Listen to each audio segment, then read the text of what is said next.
Don't know if you experience some challenges in your life right now, but I know God is great and God is good. Amen? Amen. Kung ang ating Panginoon, ating palakpakan ang ating Panginoon, and let's ready our voices ready to worship the Lord. Just sing, God is great.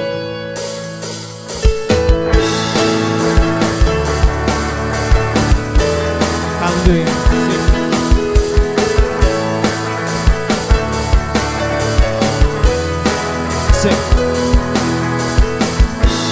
All creation cries to you, worshiping in spirit and in truth. Glory to the faithful one, Jesus Christ my Son. See this, sing. All creation gives you praise. Hallelujah. All creation gives you praise. You alone are truly great. You alone are truly great. You alone are God who reigns for eternity. Yeah, God is great and His praise fills the earth, fills the heaven, and your name will be great to all the world. God is great, sing His praise, all the earth, all the heavens, 'cause we're living for the glory of your name, the glory of your name. Amen.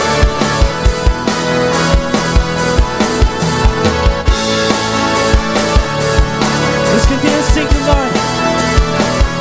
Sing all to you. You're all to you, God we pray. Jesus, teach us how to live. Let your fire burn in us, that all may see, that all may see. God is great and His praise fills the earth, fills the heavens, and your name will be praised to all the world. God is great, sing His praise, all the earth, all the heavens, 'cause we're living for the glory of your name, the glory of your name. Amen. Truly our God is great. You are holy, Panginoon. Hallelujah. Let's declare. Holy is the Lord, the whole earth sings, the whole earth sings. Sing, holy is the Lord. Holy is the Lord, the whole earth sings, the whole earth sings. Sing, holy is the Lord.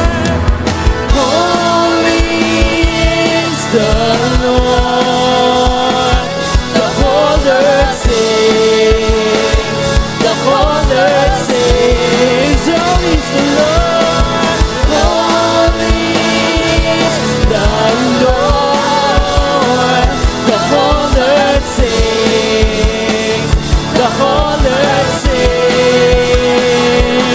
God is great and His praise fills the earth, fills the heavens, and your name will be praised to all the world. God is great, sing His praise, all the earth, all the heavens, 'cause we're living for the glory of your name, 'cause we're living for the glory of your name, 'cause we're living for the glory of your name, the glory of your name.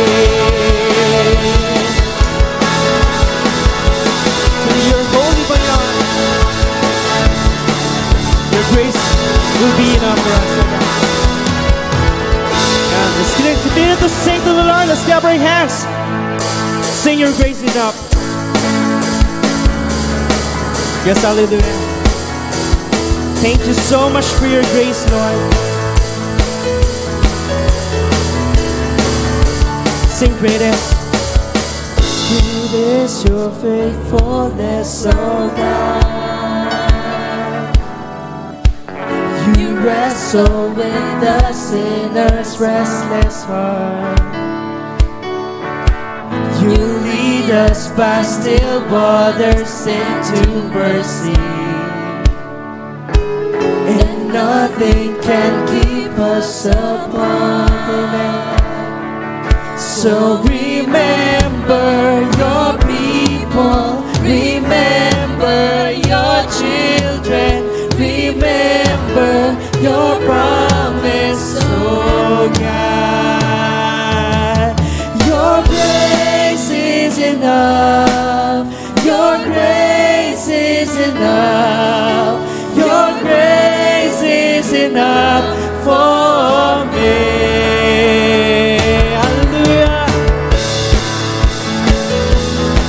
You always remember your people, Lord God. Just gonna sing. Great is your love, Lord God, because you first loved us. Great is your love and trust is God of Jacob. You use the weak to lead the strong. You lead us in the song of your salvation, and all your people sing along. Sing. So remember your people, remember your children, remember your promise, oh God. So remember your people, remember your children, remember your promise, oh God. Your grace is enough, your grace is enough, your grace is enough for me. Your grace is enough, your grace is enough, your grace is enough for me.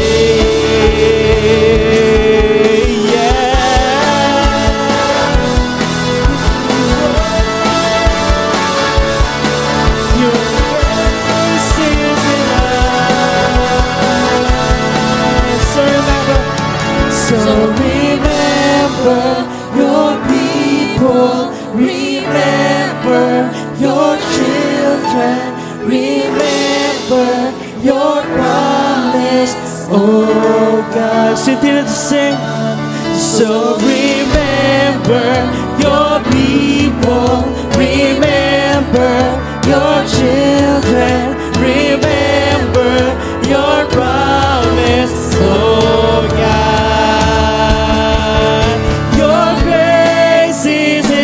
Let's declare your grace is enough. Your grace is enough. Your grace is enough. Oh, your grace is enough. Your grace is enough. Your grace is enough for me. Your grace is enough. Your grace is enough. Your grace is enough. Your grace is enough for me. Your grace is enough, ever reaching down to us. Your grace is enough for me. God, I see your grace is enough. I'm covered in your love. Your grace is enough for me. For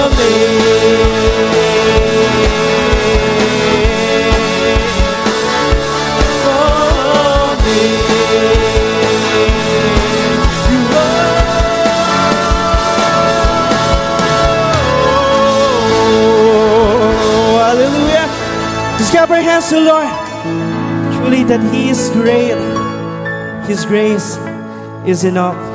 As far as the east is from the west, from the Alpha. You are the Alpha and our Omega. You are our beginning and you are our end, Panginoon. Your goodness will never ever fade. Let's continue to sing this next song. Let's declare that God will always be good in our lives. Hallelujah. Let's continue to lift our voices to the Lord. Let's continue to give our hearts. Every promise you have spoken will fall into its place. Nothing goes to waste in your presence. I feel each morning your mercy is revealed. Favor like a shield. When you say you will do, all my trust is in you. You are so good. You are so good to me. You are a good God. You are a good God. Faithful you are to me. You are a good God. You are a good God. You will always be.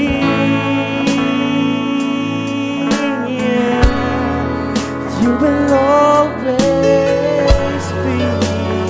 Yes, Lord God. Through the fire, through the storm, you never left my side. Forever I'll abide. Through the valley, through the shadow, you lead me with your light. Forever my delight. What you say, you will do, amen. All my trust is in you, Lord. You are so good to me. You are a good God. You are a good God. Yes, you are. Faithful you are to me. You are a good God. You are a good God. You are God.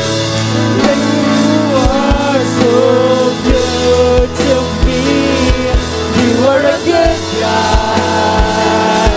You are a good God. Faithful you are. Faithful you are to me. You are a good God. You are a good God. You will always be.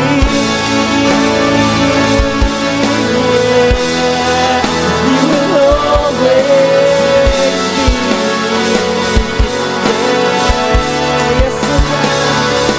You were a good God, and you always be. You are a good God. Of your goodness I will sing. Listen.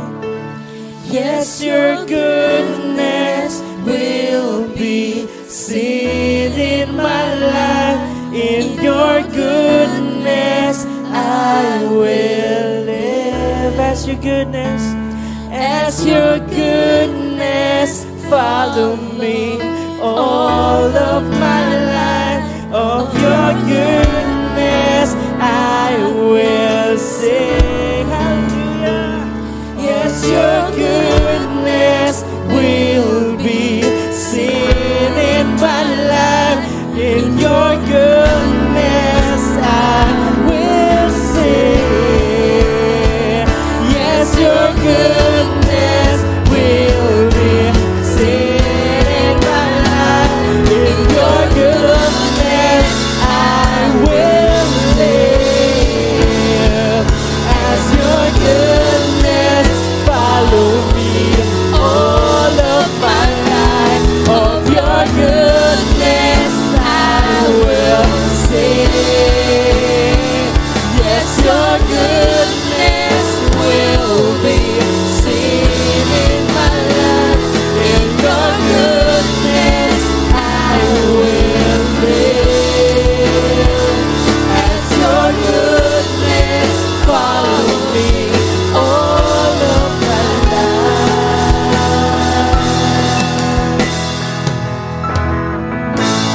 You are so good to me.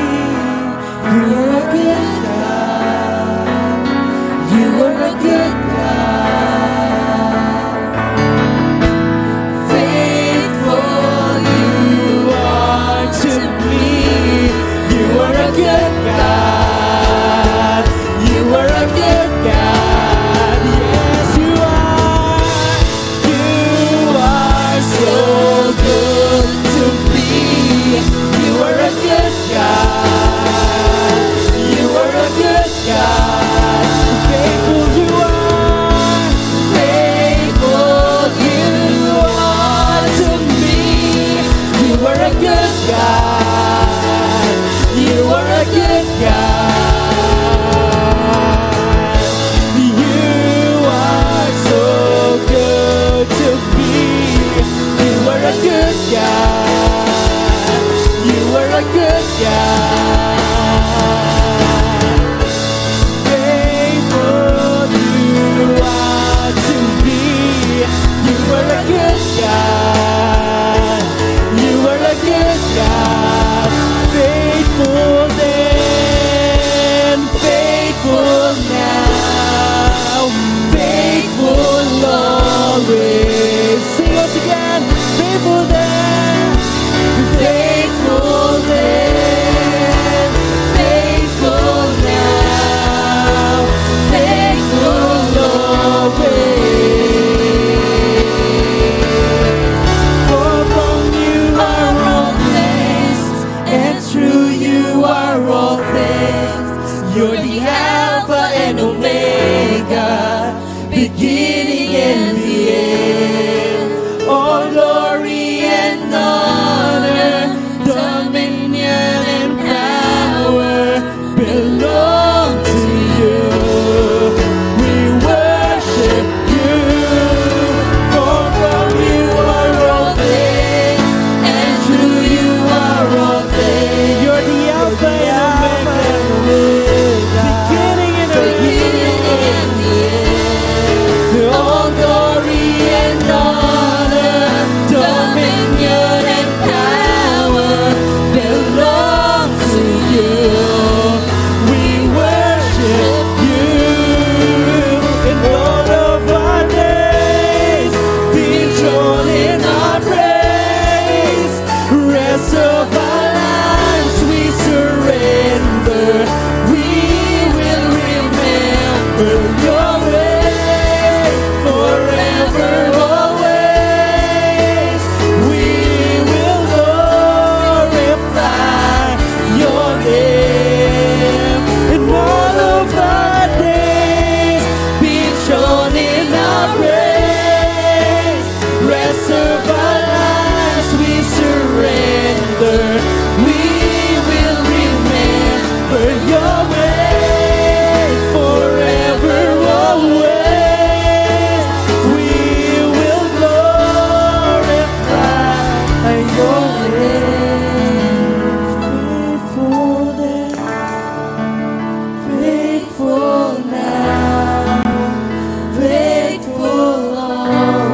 just continue to sing. You are faithful then, faithful now, faithful always, faithful now, faithful always. For from you are all things, and through you are all things. You're the Alpha and Omega, beginning and the end. All glory and honor, dominion and power, only belongs to you, Lord. Belongs to you. We worship you. For from you are all things, and through you are all things. You're the Alpha and Omega, beginning and the end. All glory and honor, dominion and power belong to you. We worship you. All glory and honor, dominion and power belong to you. We worship you. All glory and honor, dominion and power belong to you. We worship you, Jesus. Jesus, I believe in you. Jesus, I belong to you. You're the reason that I live, the reason that I sing. Jesus, I believe in you. Jesus, I belong to you.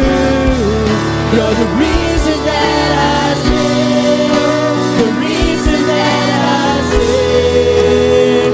With all I am, I will worship.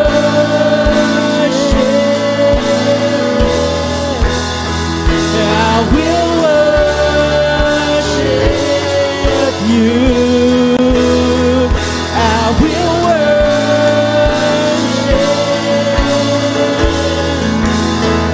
I will worship you. We will worship you, Lord. I will worship.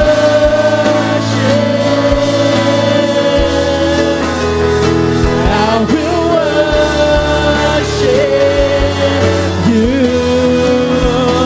I will worship.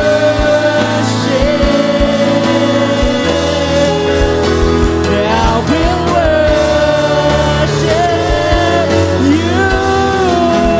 Jesus, I believe in you. Jesus, I belong to you. You're the reason that I live, the reason that I sing. Jesus, I believe in you.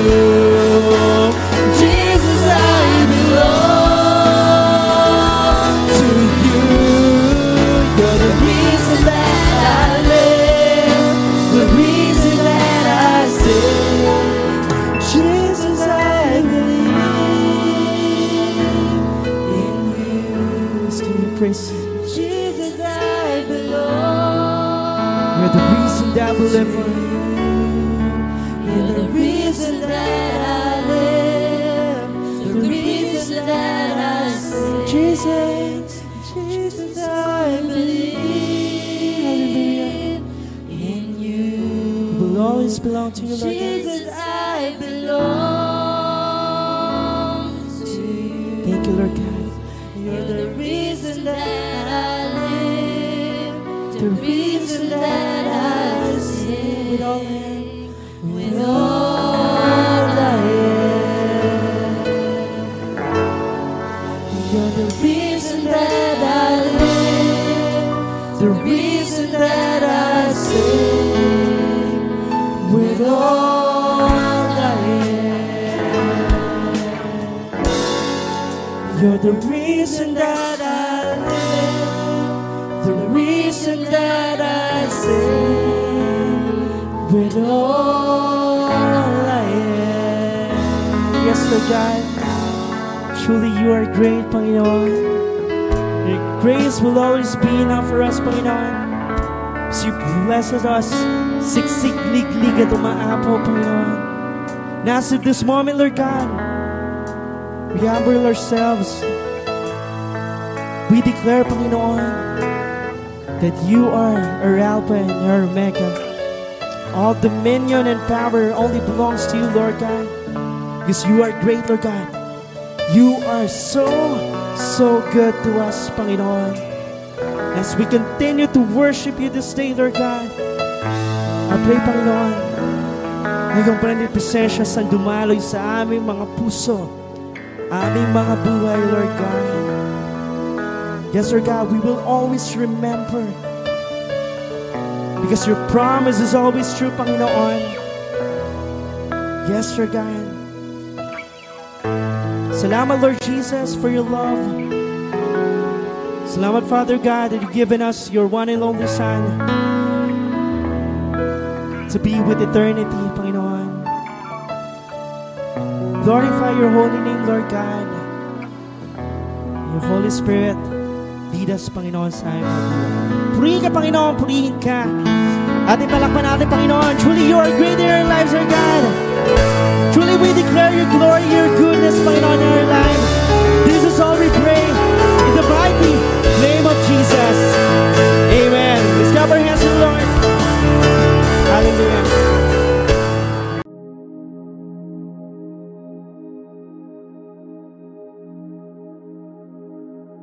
Tayo po'y manalangin.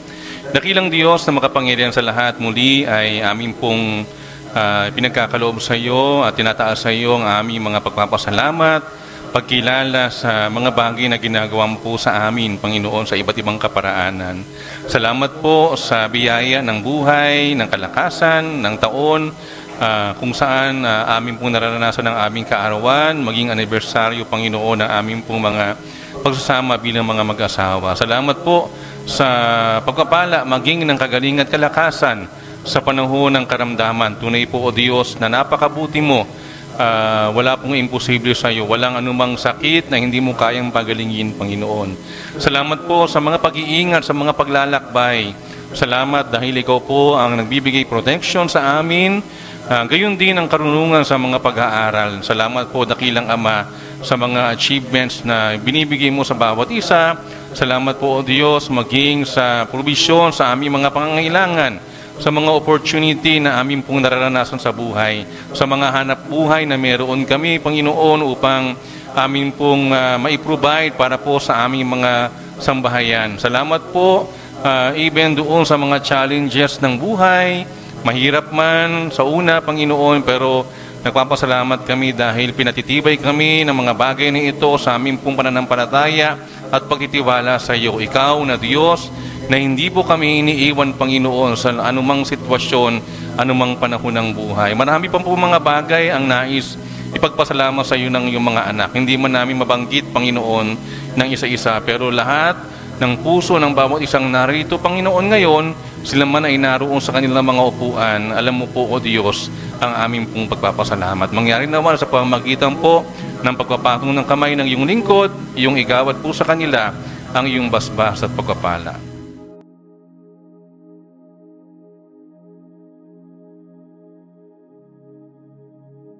Yan. Barnabas, Serving in the Shadows. Bakit ba yun yung title natin? Serving in the Shadows. Mamaya po malalaman nyo kung bakit.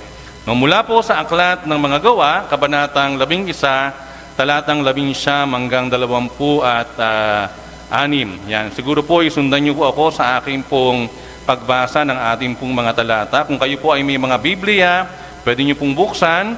Kung wala naman po, ay pwede nyo pong sundan sa ating pong presentation.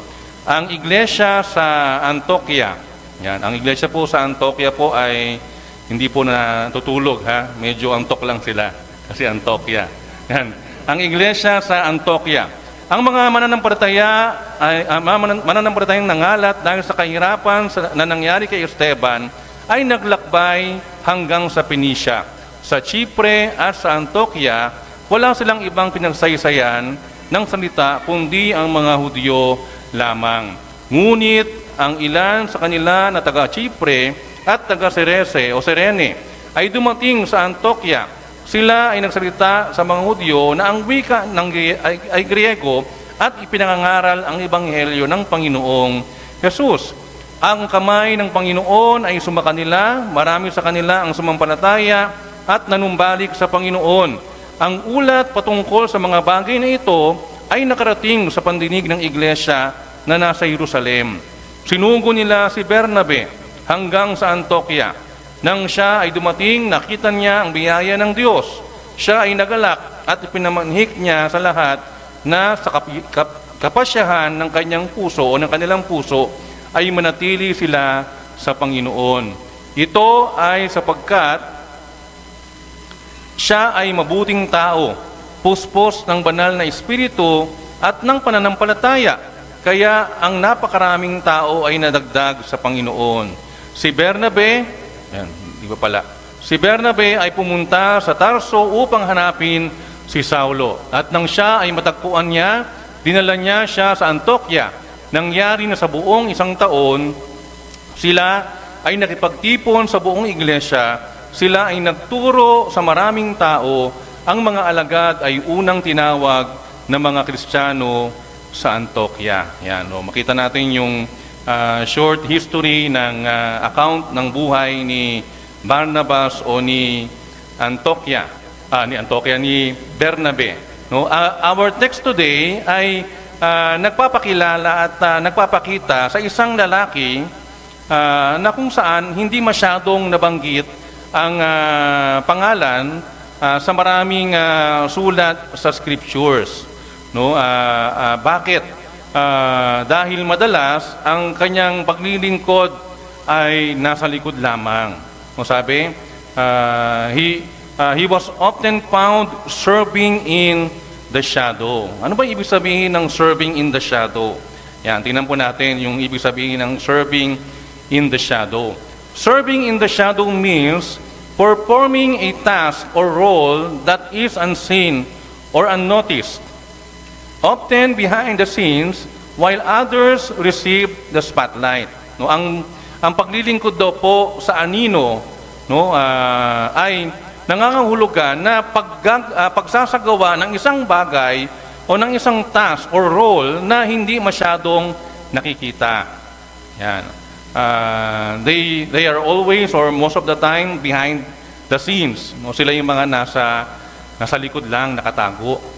Sila yung mga hindi tumatayo sa unahan, while others receive the spotlight. So pag sinabing receiving the spotlight, yung parang yung picture niyan, mostly yung mga nandito sa unahan, yung naiilawan, yung nakikita, yung madalas na sa ulado na ng tao yung muka.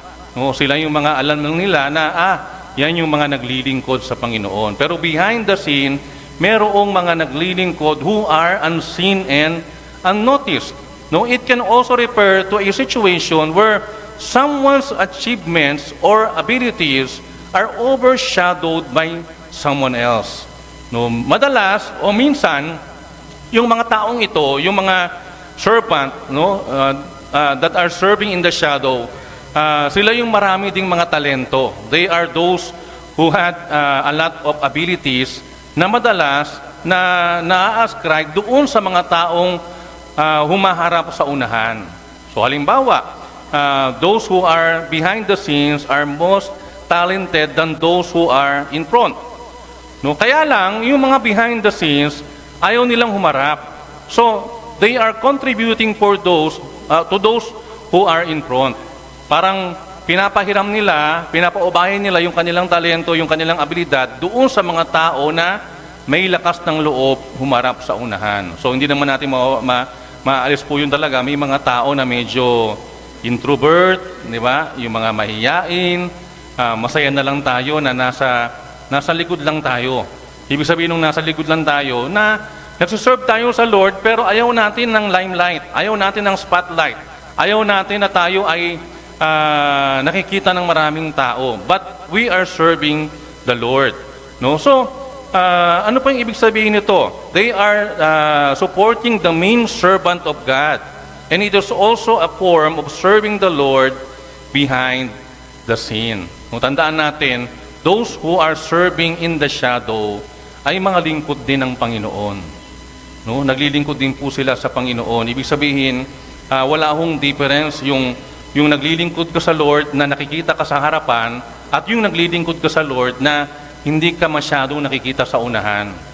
No, yung mga support team, yung mga nakasuporta palagi sa mga tumatayo sa unahan. Kumbaga sa panahon ni Moses, di ba? Sino ba yung nag-angat ng kanyang tungkod? Yan, di ba? Yung mga nag-angat ng tungkod na yun, hindi sila yung nasa limelight, pero sila yung sumuporta sa isang lingkod ng Panginoon. So, kailan ba natin makikita sa Biblia yung ilan sa mga pagpapakilala kay Bernabe o kay Barnabas? So, sa Acts chapter 4, verse 36, dito po, he is first introduced among the early believers in Jerusalem. Sabi diyan, si Jose ay tinawag na Barnabas ng mga apostol. No, ang ibig sabihin ng Barnabas ay ang anak ng kaaliwan. Siya ay mula sa angkan ni Levi at ipinanganak sa isla ng Cyprus. So, yun yung ibig sabihin ng name ni Barnabas o Bernabe, no? Anak ng kaaliwan. Yan. So, next, ina-mention yung kanyang name sa Acts chapter 9 verse 27. He is associated with Paul, no? Following his conversion. Sabi doon, ngunit kinuha siya ni Bernabe at siya ay dinala sa mga apostol. Si Pablo po yun. Sinaysay niya sa kanila kung paanong nakita ni Saulo ang Panginoon sa daan at kinausap siya. Sinaysay niya kung paanong sa Damasco ay nangaral siyang may katapangan sa pangalan ni Jesus. So yung next na pag-mention ng name ni Barnabas o ni Bernabe ay kasama na si Pablo. So tingnan niyo po kung atin pong tatantsahin, mas nauna si Barnabas o si Bernabe kay Paul, kay Saulo, no? Kasi siya yung nagdala sa mga sa mga apostol kay Paul, no? So ibig sabihin, bago pa man maging servant ng Lord si Pablo, si Bernabe ay nandyan na. Hindi nga lang siya madalas nakikita. So, ang Biblia or the Scriptures provide enough detail to discern that Barnabas was a faithful servant of the Lord. Hindi man ganun kaingay ang salita ng Diyos, pero makikita natin sa mga detalye at madidiscern natin sa mga detalye na si Bernabe o si Barnabas ay isang tapat na lingkod ng Panginoon. Ginamit siya ng Panginoon sa iba't ibang kaparaanan, but his work and ministry is mostly overshadowed by the man he served alongside. No? Lalo na ni Apostol Pablo. So tingnan nyo, yung paglilingkod ni Bernabe o ni Barnabas ay hindi masyadong nakikita. He was overshadowed by the man he served alongside. No, parang itong si Pablo, hindi siya yung tao na parang nag-seek for serving na yung nasa unahan. Yung happiness niya, yung fulfillment niya, magawa niya yung paglilingkod niya kahit siya ay behind the scene o kaya suporta ng mga taong naglilingkod din sa Panginoon. So wala pong wala pong question doon. No, hindi ho problema 'yon. Yun po ay paglilingkod din sa Panginoon. Iba nga lang po ng form. So tandaan natin that our church are filled with those who quietly go about their work. No, ang ating pong iglesia ay katulad din ng ganoong larawan.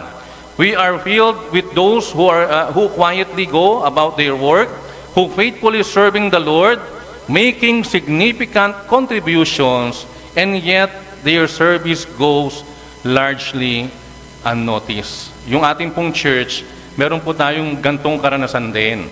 Meron tayong mga kapatid that are quietly doing their work in the ministry. No?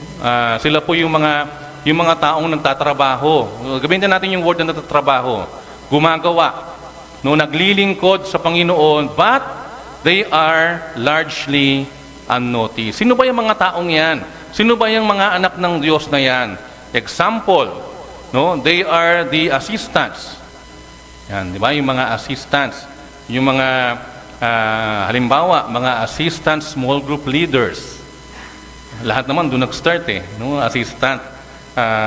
Those who are praying for us, yung ating mga prayer warriors. Alam niyo ho ba na meron tayong group na mga prayer warriors?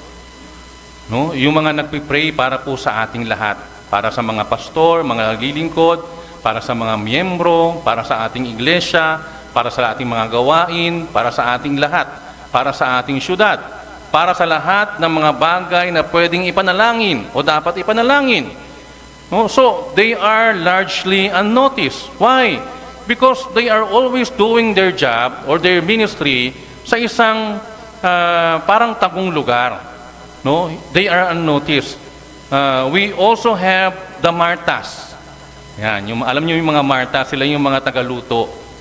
Yan. Yung mga pag kumakain tayo, masaya tayo. Pero iniisip pa natin, sino ba yung nagluto ng masarap na pagkain na yan? Those are the Martas. Yan, sila yung mga may talent sa pagluluto. No, they are serving the Lord, at yung pagluluto nila hindi naman ginagawa sa unahan, 'di ba? Mostly nandoon sa kusina talaga. Hindi sila nanonotice ng marami. Yung niluluto nila ang nanonotice, pero sila madalas hindi, no? Those who are not always seen in front, and everyone who volunteers themselves in any ministries we have in the church. Yung mga sweepers, yung mga nagwawalis pagkatapos ng gawain, yung mga nagliligpit, no? Yung mga nag-aalaga ng ating church. Minsan, madalas, yung ating mga caretakers, halimbawa, no? Ang nakikita natin, yung mga madumi, pero yung mga malilinis, hindi. No? Naalala ko nung naglilinis ako ng church, madalas akong umiyak noon kasi ang nanonotice ng mga members, yung mga sapot. Bawa, may nakitang sapot dyan. No, lalapitan ka, sasabihin nung member na, oh, mamaya, nandyan na si Spider-Man. No, kasi may sapot. Di ba? Yung mga ganong mga karanasan. So, hindi naman natin yun, ginamit lang natin. Why? Because we want to look at that na minsan o madalas, those who are doing their ministry na hindi sa limelight, ay hindi nanonotice, hindi nakikita, hindi nakikilala. But they are doing that bilang paglilingkod nila sa ating Panginoon. So this morning, no, ating talakayin at i-examine yung mga bagay at katangian ng halimbawa ng mga lingkod na ito, ng faithful servant na ito, na pwede nating makonsider. At ito ay si Barnabas, si Bernabe. No, a servant of God na naglilingkod sa Panginoon, not in the spotlight. Okay, so being a Barnabas, ano ba yung mga bagay na dapat nating makita sa kanya?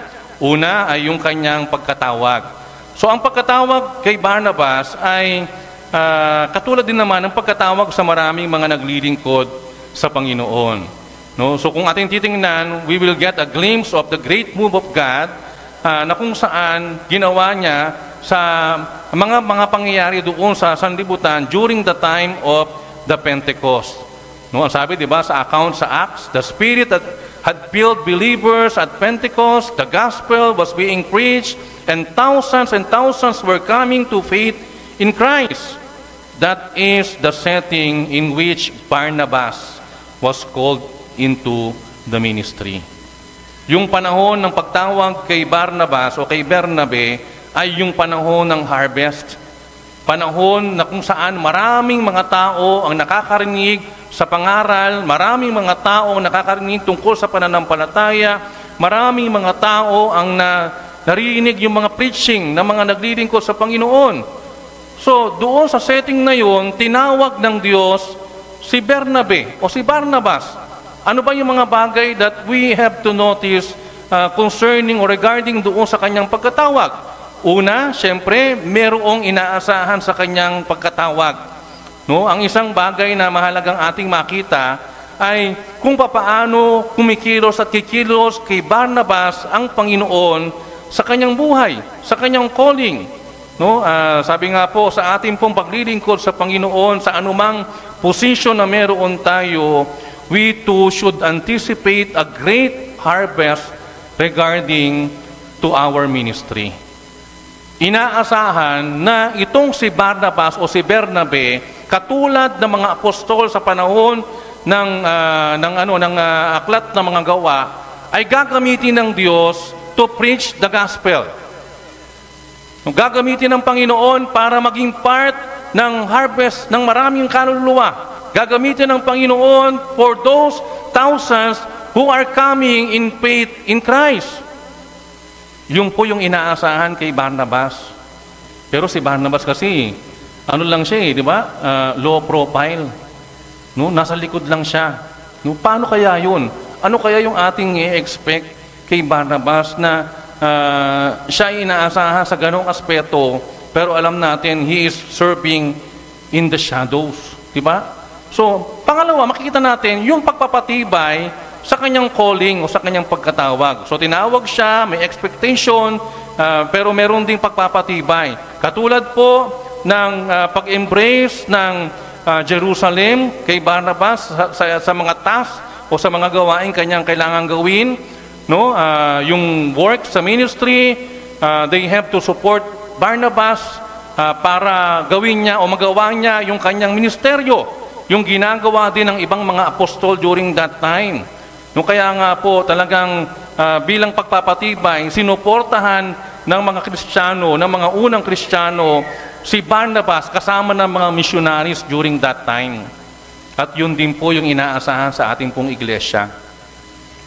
Katulad ng Jerusalem o ng Jerusalem, no, who was sent and need and embrace Barnabas for a certain task, we need to sense the needs of our day and embrace those who are willing to be used of the Lord.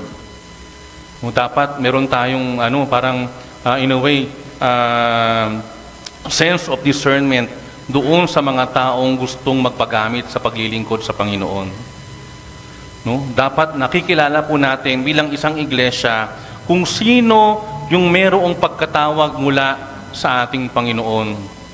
No? Nakakatuwa po kasi sa church, kahit pa paano ngayon nakikita natin talaga that we are parang seeking to grow, di ba? Talagang naghahanap tayo ng pagkakataon para lumago sa ating pananampalataya. Alam ko po, hindi lang yun yung ating pupuntahan. No? Siyempre, paglalago tayo sa ating pananampalataya, darating tayo sa pagkakataon na tayo ay gagamitin na ng Panginoon sa paglilingkod. Kanina po, karoon ulit kami ng baptismal class. No? From 13 nung nakaraan, kanina 20 kami. Ang dami. Ang dami po sa taas at meron pang gustong humabol. No? So, nakakatuwa na makita na meron tayong awareness na gusto nating lumago sa ating faith sa Diyos. At gusto nating dumating yung pagkakataon na yung direksyon natin ay yung direksyon patungo sa mas malalim na paglilingkod sa ating Panginoon. So we need to sense the needs to embrace those who are willing to be used of the Lord. At patibayin yung pagkatawag ng mga taong tatawagin ng Diyos sa paglilingkod dito sa ating iglesia. At pangatlo, ang sabi diyan, yung layunin ng kanyang pagkatawag. Yung layunin ng kanyang pagkatawag. Sabi po doon sa verse 23, di ba? When Barnabas arrived in Antioch, he rejoiced at what the Lord had done and sought to encourage the new believers in their faith. No, yung karakter na meron si Barnabas, no, dapat ganun din yung ma-develop sa atin bilang mga anak ng Diyos. No, ano po 'yun? Barnabas was not concerned about who had done what or who had received the credit. 'Di ba? During that time talagang palasak na o marami na yung mga lumalapit sa Panginoon, marami nang nadadala sa paanan ni Kristo, marami nakakarinig ng preaching about the gospel, no, maraming nagiging Kristiyano. Pero kay Barnabas, hindi mahalaga kung sino yung ginamit ng Panginoon para sa mga taong yan na lumalapit sa Diyos. Ang mahalaga sa kanya, kung ano yung magagawa niya sa paglilingkod sa Panginoon. Kung paano siya gagamitin ng Diyos, katulad ng mga nauna sa kanya, doon sa mga libo-libong tao sa kanyang unahan. No, bilang mga lingkod po ng Panginoon, we must be willing to rejoice in the success of others. No, ito yung isa sa karakter na dapat meron tayo bilang tagapaglingkod.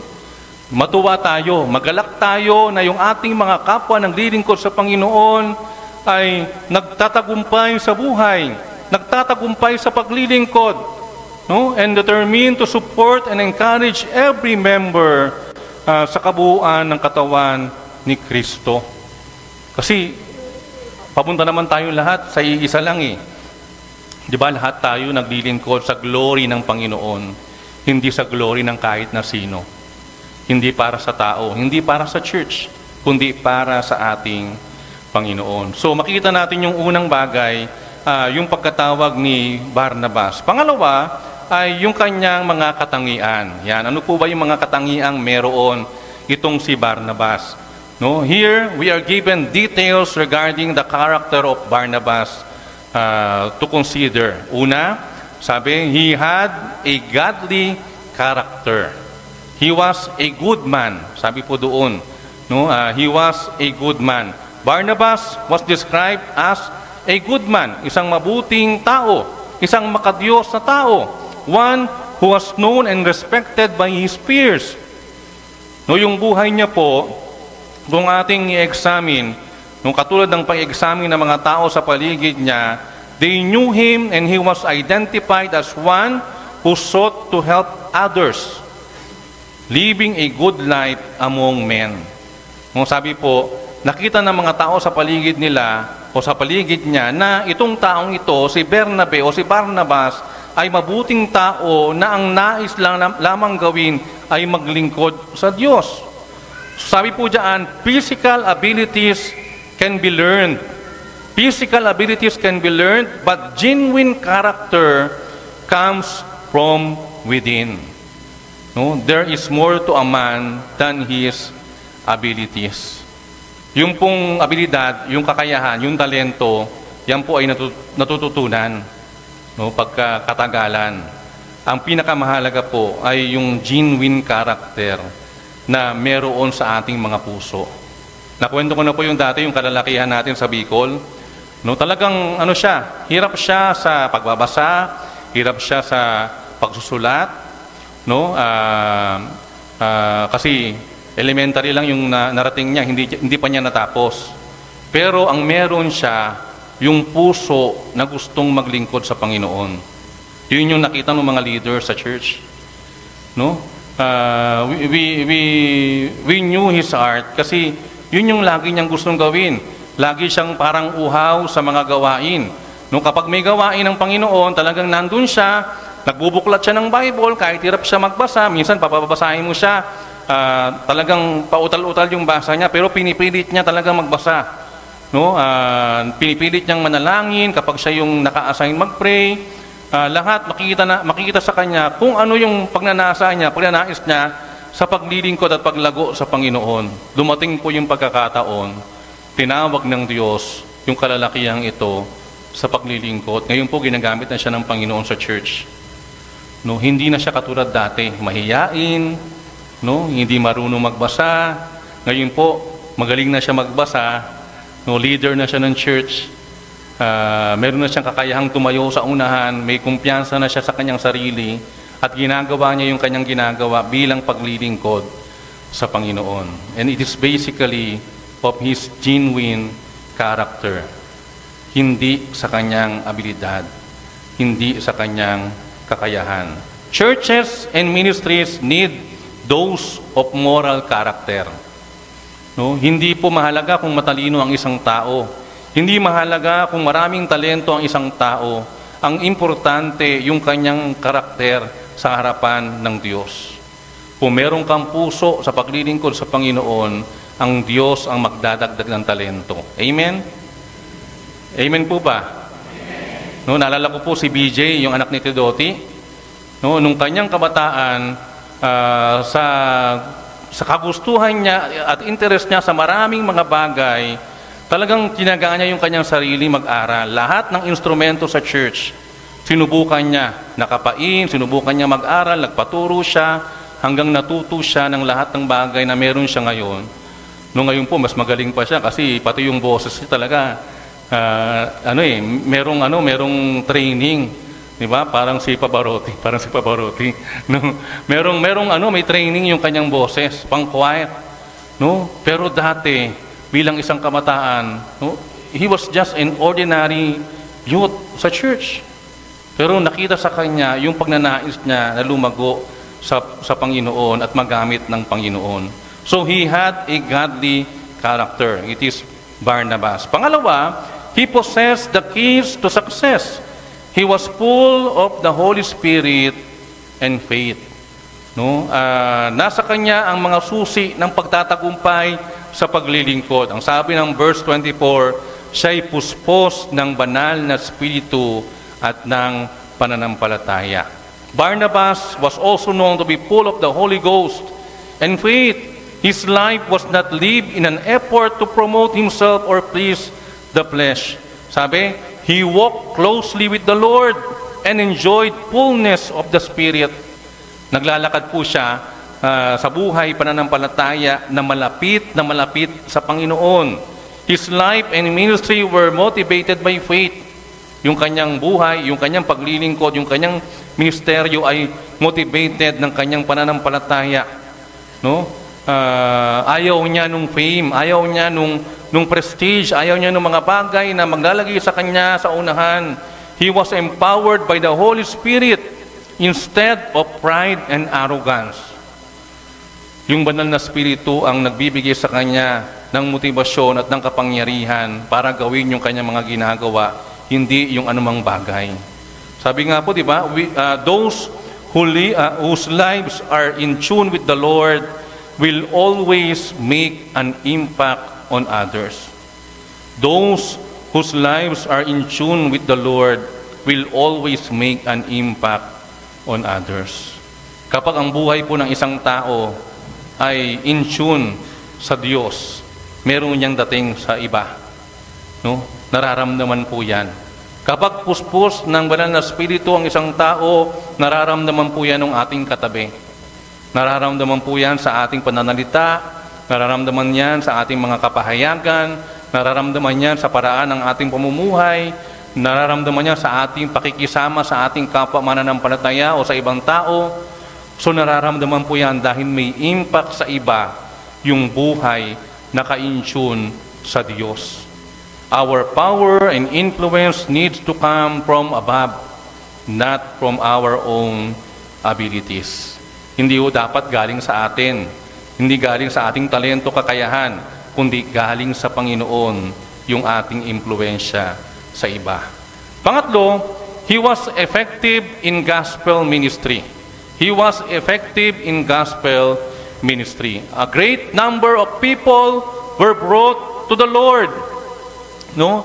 A great number of people were brought to the Lord.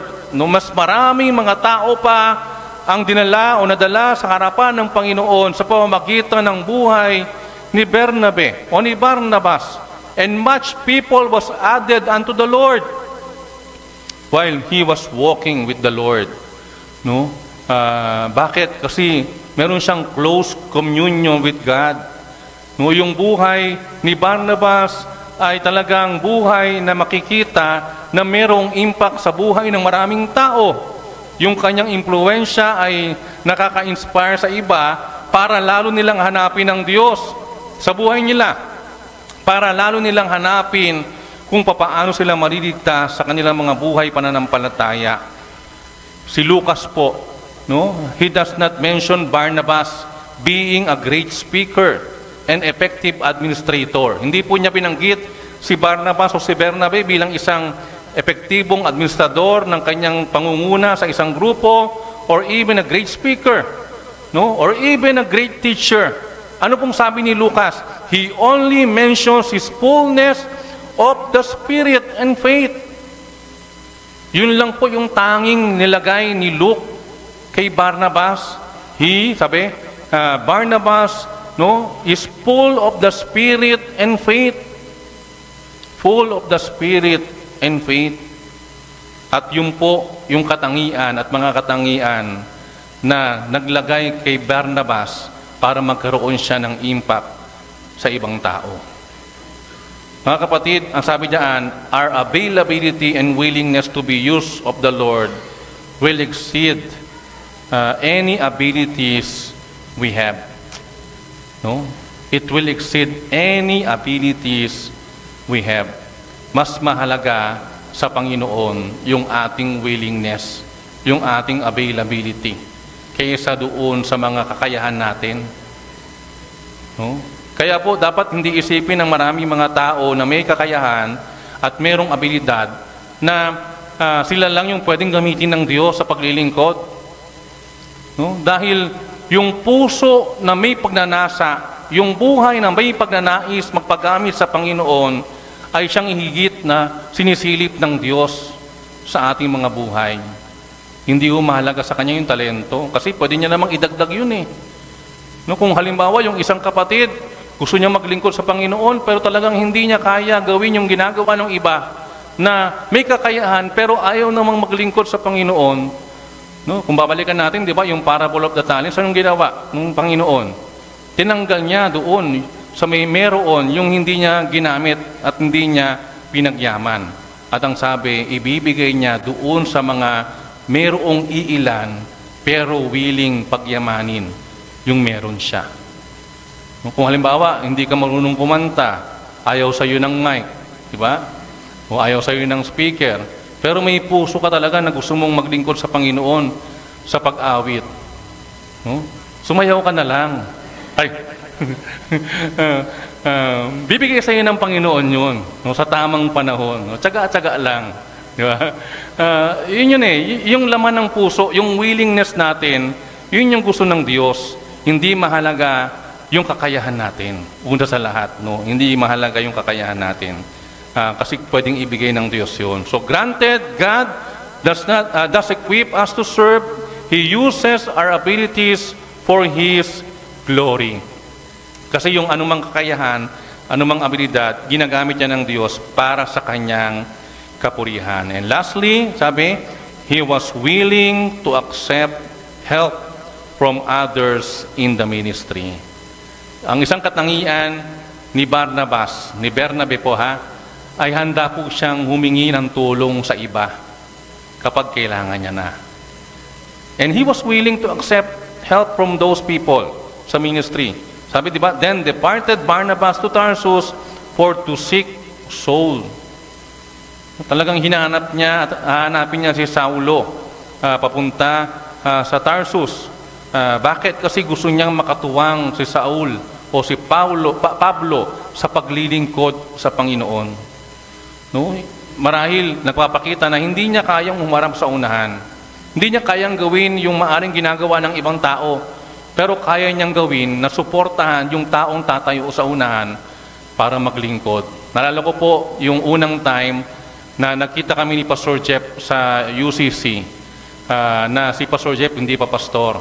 Alam niyo po si Pastor Jeff yung ginamit ng Diyos para ako po ay talagang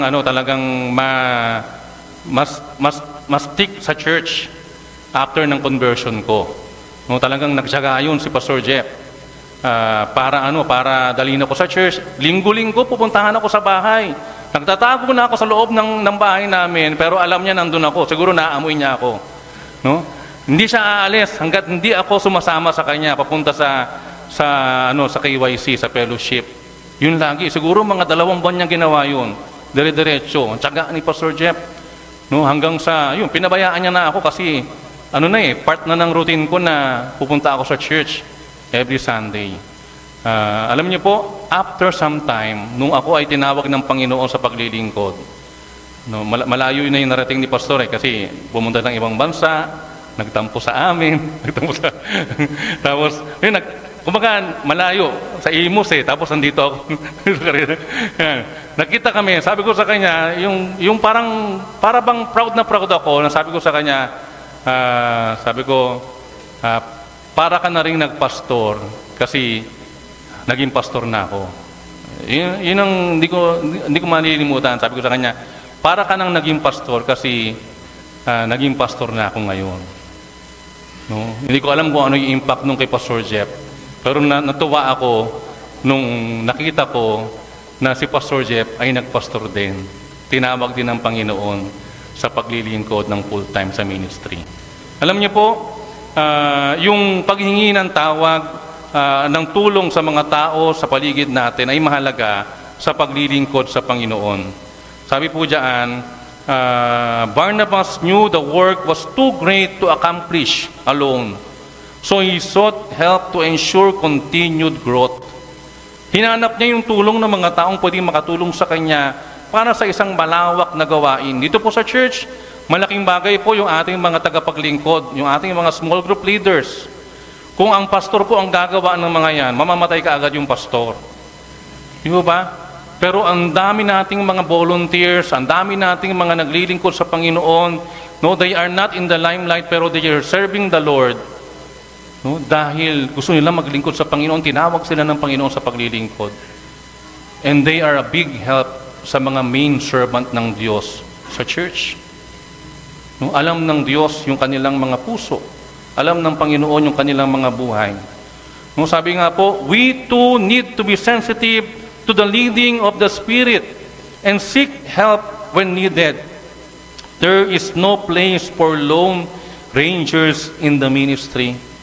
Karamihan po sa mga lone rangers sa ministry, sila po yung nauuna ng umuwi sa Panginoon. Kasi sa sobrang pagod, no, sa sobrang stress, sa sobrang pressure ng paglilingkod sa Panginoon. Pero mabuti, meron tayong nakakatuwang sa paglilingkod para hindi mabigat ang paglilingkod. No, kaya nga si Pastor Joseph, wala naman siya, no, kailangan mag-asawa siya. No? Sa isang full-time ministry, kailangan may katuwang ka dahil mahirap po maglingkod sa Panginoon. Yun po yung nature ng pagpapastor. Mahirap po yun. Kaya kailangan talaga, meron siyang lifetime partner na mamamalan siya, maglalaba, yung mga mag-a-apply, kailangan alam nyo na, no? Yung magluluto ng pagkain ni pastor, yung mga ganon. Bukod sa maninermon, yung iba pang mga bagay. So, kailangan po ng life support ng lahat ng naglilingkod. Even not pastors. No? Kailangan natin yung isa't isa sa paglilingkod sa Panginoon. That's why we are having a different ministries. Diba? Kasi hindi naman kaya ng iba na umawit. Hindi naman kaya ng iba tumugtog. Pero meron tayo niyang mga tumugtog, may mga umaawit tayo.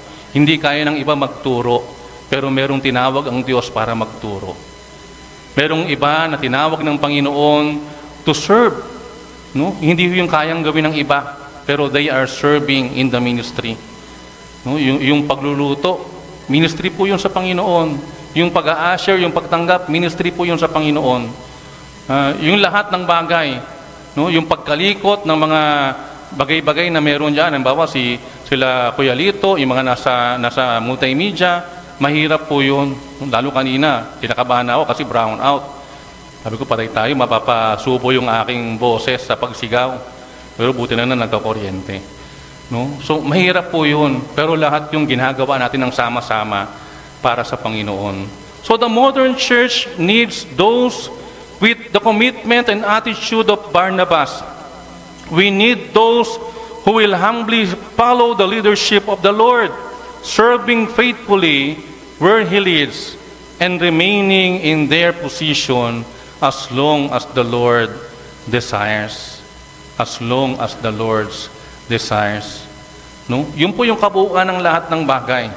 No? It is not about who is doing what or who is getting the most recognition. Hindi umalaga yun kung sino man yan. It is about sharing the gospel and seeing lives transformed for Christ. Ang pinakamahalaga, yung bunga, yung mga dinadala sa Panginoon, yung mga napupunta sa pananampalataya. No? It is about investing in the lives of others to promote their growth in the Lord. Kahit sino pang ginamit ng Panginoon para sa kanila. Sabi nga po, di ba? Even if you are called to serve in the shadows, serve the Lord with gladness. Kahit tinawag ka ng Panginoon sa paglilingkod under sa shadows ng iba, you must and you have to serve the Lord with gladness. No? Bakit? Kasi masayang maglingkod sa Diyos. No? Masayang mag-serve sa Panginoon kahit anong nature ng ating paglilingkod. Kahit hindi po tayo nakikita sa unahan. Kahit nandyan tayo sa likod, nakasupport tayo, kahit tago yung ating mga buhay sa paglilingkod sa Panginoon, yung ating ministeryo, gawin natin yan bilang paglilingkod sa ating Panginoon. Gawin natin ang merong kagalakan. So if you are struggling to find your place, seek the Lord for guidance and wisdom. Baka meron po ditong nahihirapan na hanapin yung lugar niya sa church. Lord, saan mo ba ako tinawag? Ang tagal ko na sa church, parang hindi ako lumalago. Baka naman wala kang willingness, wala kang willing heart to go into something, into the ministry. No? If you are part of the body of Christ, He has a work for you to do. Kung ikaw ay parte ng katawan, meron siyang ipapagawa sa iyo. Hindi pwedeng yung kamay naka-steady lang. Parte ka ng katawan, meron kang gagawin bilang isang kamay. So kung tayo po parte ng iglesia, parte ng church, ibig sabihin, meron tayong gagawin. Katulad ni Barnabas. Hindi man tayo kita, pero meron tayong magagawang paglilingkod sa Panginoon. Bilang suporta sa mga ginagamit din ng Panginoon doon sa harapan at naglilingkod. Magandang umaga po sa ating lahat. Pagpalain po tayo ng ating Panginoon.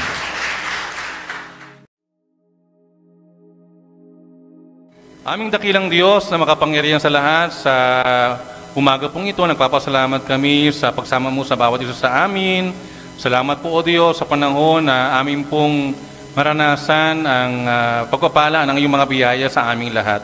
Salamat po sa iyong mga salita na nagpapaalala ng importance, Panginoon, ng paglilingkod sa iyo kahit sa likod ng shadow ng mga taong ginagamit mo rin sa paglilingkod. We praise you, Panginoon, dahil may mga buhay ng anak mo na ginagamit mo bilang tagapaglingkod dito sa church, mga buhay na hindi man namin nakikita sa unahan, pero nakikita namin at nararamdaman namin ang paglilingkod nila sa iyo, Panginoon, sa abot po ng kanilang makakaya. Nawa, tumawag ka pa ng marami pang mga Barnabas sa aming iglesia sa mga darating na panahon ng aming pong mga buhay. Samahan mo kami, Panginoon, sa aming pag-iwahiwalay, pauwi, patungo sa aming mga tahanan, bigyan kami ng isang masaganang panangalian, kasama po ng aming mga mahal sa buhay, at anumang aming gagawin, Panginoon, ikaw po ang siyang aming maparangalan, at mabigyan ng kapulihan sa aming pong mga buhay. Among samot dalangin, sa tanging pangalan po ng aming Panginoong Yesus. Amen.